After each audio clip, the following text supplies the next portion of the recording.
What's up, guys? It's Cash Flow Cart. Today we are back with another SCHD video. Guys, I talk about SCHD I feel like a good amount on this channel, but I do want to say I think it's appropriate because, in this dividend investing community, whether we're shareholders of SCHD or not, we are definitely always hearing about the ETF. There's differing opinions. There's definitely, those that kind of go all into just SCHD and they don't try to pick other stocks. If that is you, I think that's interesting because I feel it's not really worth your time to kind of, go through YouTube videos on dividend investing if you're kind of set on this strategy of just plugging money into SCHD. I feel like you've kind of settled on your process at that point, but, that's another story. So let's get into the inspiration for this video, guys. I see this comment on Reddit today. What do you think about Warren Buffett as an investor? I'm personally a big fan of Warren Buffett. I think it's amazing at 93 years old that he's still, very sentient and very on top of this game. But he said, I know most people here love buying ETFs, but how about Warren Buffett? About 40% of his portfolio is Apple. Is this a good investing strategy? Why doesn't he just buy ETFs also? Guys, it is important to note here, Warren Buffett would not be Warren Buffett if he just stuck to ETF investing. Okay, Warren Buffett is one of the greatest investors of all time, obviously.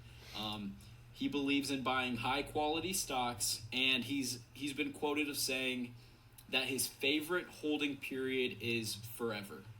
Okay, that's pretty different from something like SCHD that operates more mechanically.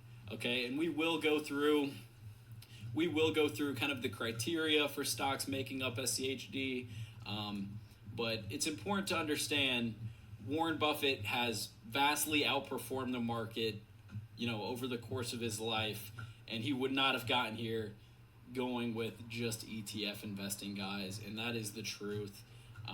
I do want to say SCHD is technically average.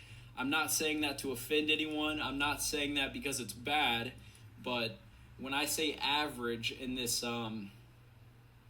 investing game, I'm not saying average like, oh, okay, there's 100 stock pickers. Average would be, the 50th percentile who can do better than half the people and worse than half the people. That's not what I mean by average. What I mean by average in this sense is this. It's relatively similar to the benchmark.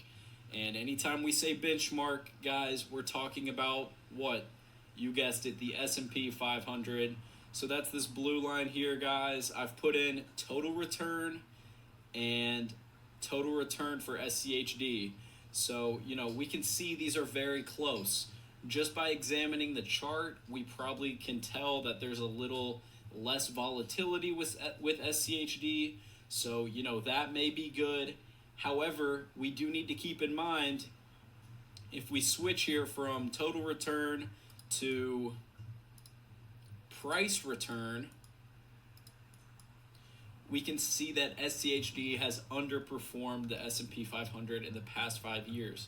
Now, what that means is, in order to close that gap, it's been done in the form of dividends for SCHD, okay? So, within a taxable account, guys, we'll go back here. In a taxable account, what's going to happen is SCHD is actually going to incur more taxes, okay? So there are trade-offs when we're just comparing something like, SPY or an ETF that tracks the broader market, the benchmark, the S&P 500. There are going to be trade-offs, but, for simplicity's sake, guys, we're going to say SCHD is average because its performance, its total return, has been relatively similar to that of the S&P 500, okay? Now that we have that out of the way, guys, let's talk about why so many investors love SCHD and, why they seem to talk about it like it's some end-all, be-all. And I'm going to get into kind of some of my own personal philosophy here with this one, I guess. And let's get into it. So, like we mentioned, Warren Buffett's favorite holding period is forever. But today in the market, many new investors don't seem to kind of initially take this approach, okay? And I don't know if it's due to social media or, get rich quick marketing, but I think a lot of investors are kind of getting into this game with the mindset of what I like to call, strategy hopping. Okay, so obviously if you're on this channel, you are a dividend growth investor. You have found that is, the best strategy for you. But, probably when you started, like it says here, the average holding period for U.S. stocks is just 6 months, down from 8 years back in the 60s.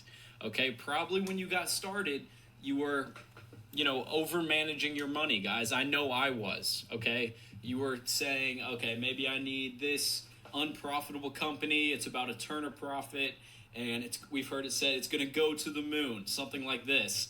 But I think what happens is a lot of people who start out with this strategy hopping mindset, they are very likely to lose money, to incur losses. And then they kind of realize, okay, I need a better system about things. But rather than putting in the work, rather than trial and error, rather than, being willing to take those losses up front so they can develop their system, here's what's happening. They're kind of going with SCHD. They're seeing that, okay, now it seems like I'm on track. I'm getting these quarterly dividend payments. I have some sort of stability. I can sleep well at night again. So they typically go to SCHD and they think of it as some holy grail, because their alternative in their mind was kind of, picking stocks at random, maybe picking stocks off YouTube videos. There's definitely some very famous finance YouTubers that I will not name, but there's definitely some that have, promoted a lot of unprofitable companies, and in many cases it's been to the downfall of their subscribers, and I'm assuming themselves. But, we're not going to get too into that. Let's move on, guys. What we're going to do next is we're going to look at, okay, how does SCHD, reconstitute its portfolio, guys? Okay, so SCHD is the Schwab U.S. Dividend Equity ETF. It's a very low expense ratio. I like that.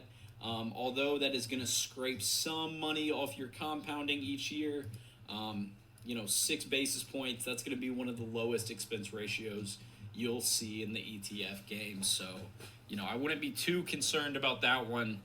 But, right here on Schwab's website, guys, the fund's goal is to track as closely as possible, before fees and expenses, that's that small expense ratio, the total return of the Dow Jones U.S. Dividend 100 Index ETF. I feel SCHD's been talked about a lot recently because it just announced their annual reconstitution. Let's go ahead and see some notable changes, but then, we're not going to just throw this information at you blindly. We will go through kind of the criteria here, okay? So, within the top 10, there's 2 changes. Home Depot and Verizon, which jump in at number 2 and 5, respectively. They were both in the portfolio before this, but now they're just larger positions. Broadcom, that stock has been on fire, and I think that brings up a good point. But Broadcom and Merck, 2 great performers, aren't just out of the top 10. So these 2 tickers, AVGO and MRK, they're not just out of the top 10. They're out of the fund altogether. And I do want to make a quick point here, guys. For me, something like this is why I can't really get behind investing in kind of this such a systematic ETF, guys. We know Broadcom has been on an absolute tear, and essentially what's happened is, Broadcom's price appreciation has shrunk their dividend yield enough to be knocked out of the, Dow Jones, what is it? to be knocked out of the Dow Jones US Dividend 100 index.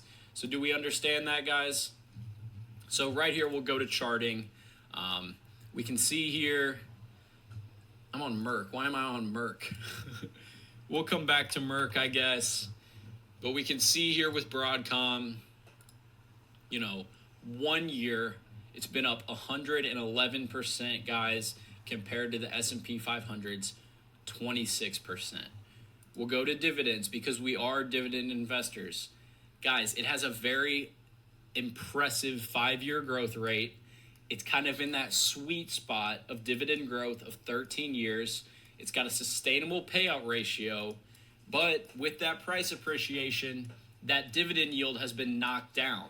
And what's happened is it's been knocked down enough to be rotated out of the portfolio. And for me personally, and for someone like Warren Buffett, I'm certainly not comparing myself to Warren Buffett. However, that kind of rubs us both the wrong way, I will say. Because if we've identified a company like Broadcom, with beautiful free cash flow growth, we'll go to their free cash flow growth per share. I mean, this is blind for me, but let's check it out. So 2019, $23 in free cash flow per share. Trailing 12 months, $43, guys. And it's been a steady uptrend, a perfect uptrend for the past 5 years. I mean, this one is, this one is amazing. This one is a beast of a free cash flow grower, a beast of a dividend grower. And for me, if I had this in my portfolio, I would say the last thing I'd want to do right now is take it out and realize, that capital gains tax. Instead, if I was, blessed enough to have this one in my portfolio a year ago, 2 years ago, 5 years ago, kind of my take on it would be, okay, I'm going to continue to enjoy that yield on cost. I'm going to continue to enjoy those quarterly dividends, and then I'm going to take that capital and find other opportunities. And that's kind of the same thing with Warren Buffett. Obviously at his scale, he does have to trim some positions, and he does have to, diversify a little more than someone like me would have to. But, he's kind of got that same take. And that brings us back to the initial comment. He's about 40% of his portfolio is in Apple. Guys, he has not invested, 40% of Berkshire Hathaway's net worth into Apple. However, he's invested in Apple strategically at times. He's identified it as a free cash flow grower, a potential great yield on cost play, and it's grown and appreciated, okay? So he's not going to punish Apple.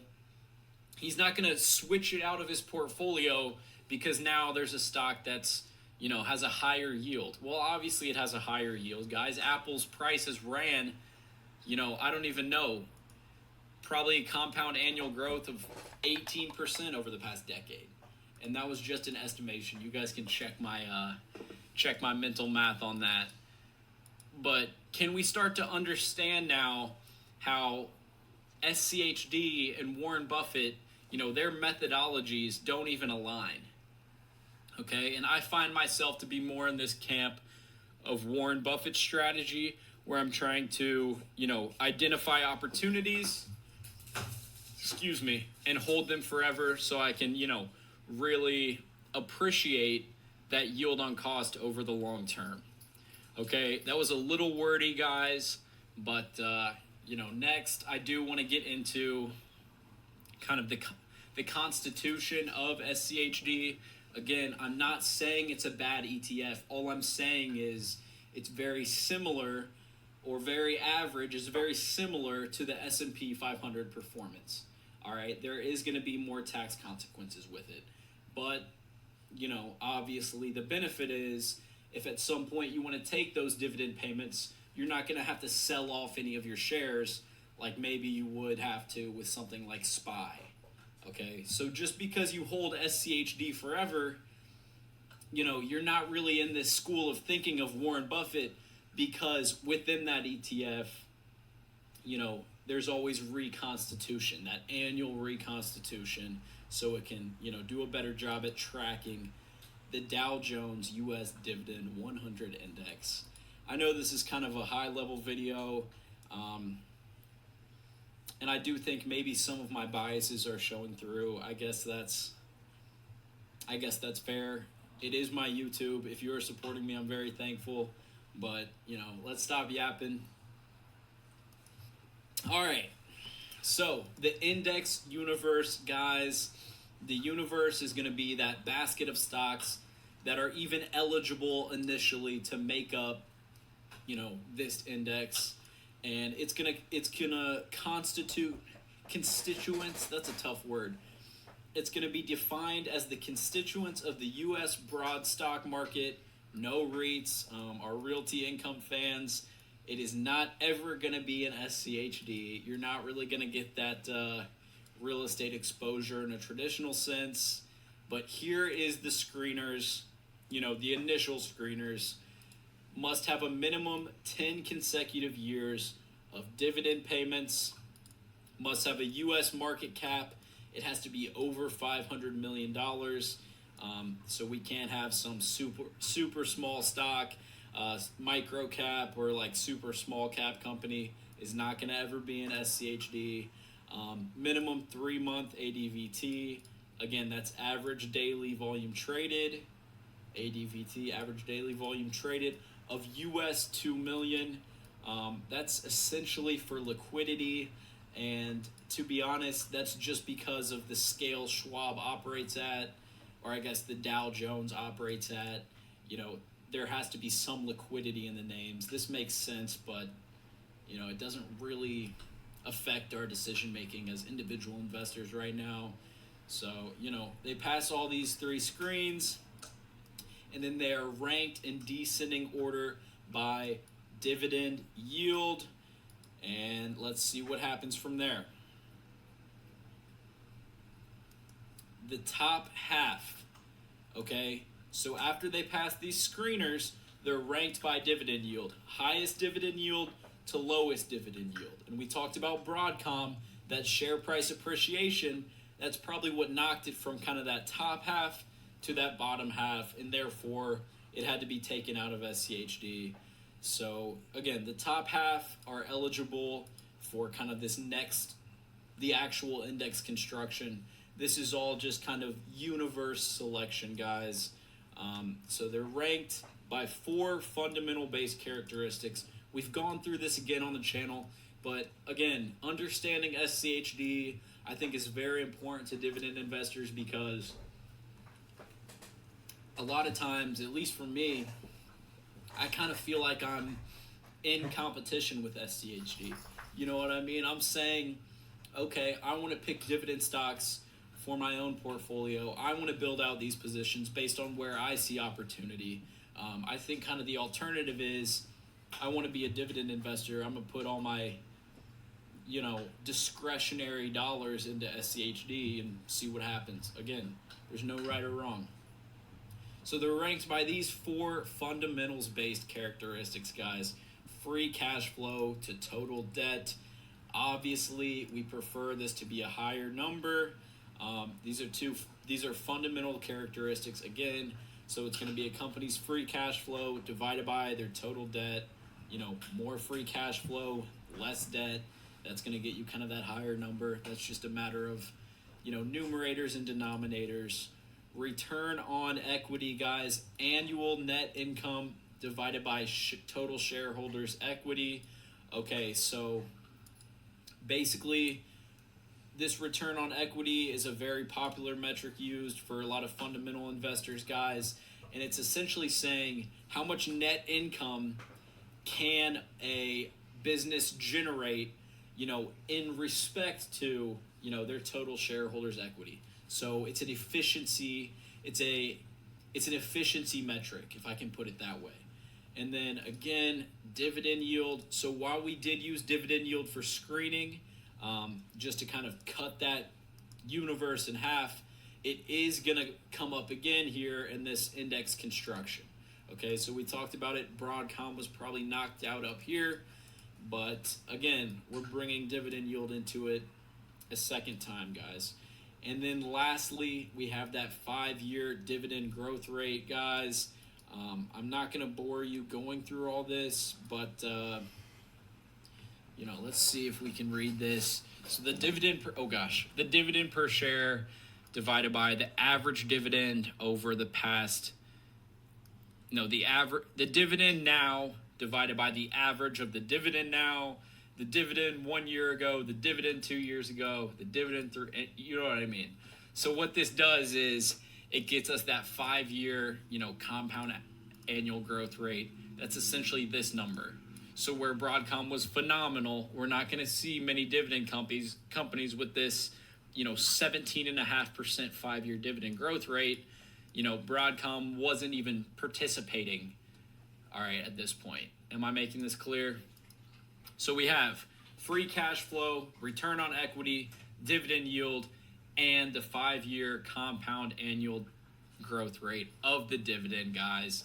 These rankings are equally weighted to form a composite score, and then the eligible securities are ranked based on this composite score. And essentially what happens is the top 100 ranked stocks by the composite score are selected. Okay, so SCHD is going to reconstitute, annually. And essentially now that SCHD has just gone through this reconstitution, that's probably going to be the time when it's, most closely related to the Dow Jones US Dividend 100 Index. We talked about it is their goal to track as closely as possible. One other thing we should mention before we wrap this up, guys. So we see here, for example, like Home Depot and Verizon, they jumped to 2 and 5. They already were in this portfolio, but now they're larger positions. So let's get into, okay, how are these positions weighted using this methodology, guys? So stocks in the index are weighted quarterly. Again, with SCHD, it's going to be that annual reconstitution. So they're based on market cap weighted approach. No single stock can represent more than 4% of the index. And okay, yada, yada, yada. Here's the important thing right here, guys. They're based on a market cap weighted approach. However, stocks are capped at that 4%. Okay, so similarly to kind of the S&P 500, if you buy into SPY, you're going to be getting more of Apple than you are of Johnson & Johnson because Apple's market cap is higher than that of Johnson & Johnson. Does that make sense? So with the S&P 500, you're not getting equally weighted between 500 stocks. You're getting exposure to those 500 stocks, but again, it's on this market cap weighted approach. And with this index, it's kind of that same methodology. They're taking these 100 companies in isolation. They're looking at the market cap, and then they're weighting them appropriately based on the market cap. But again, they do kind of have that 4% cap to make sure that they don't have, the concentration risk within one company. Does that make sense? So, that's kind of how this works out. For me, this is way too much of like a textbook way to manage money. I kind of side with Warren Buffett on my favorite holding period is forever. Guys, we talk about Warren Buffett. He was buying Coke I don't know how many years ago, and he's held that forever, and his yield on cost at this point has to be near, I'm not even sure. We can look at the numbers another day and just, marvel in his greatness, guys. But, let me know, guys, in the comments, do you guys like buying SCHD, or would you rather have more of a direct say into what securities you're investing in, guys? Thank you for joining me today. And everyone take care. Please hit that subscribe button. I mean, come on, guys. I love my subscribers, and if you already have subscribed, thank you so much. But I will catch you in the next one, guys. Let's build wealth.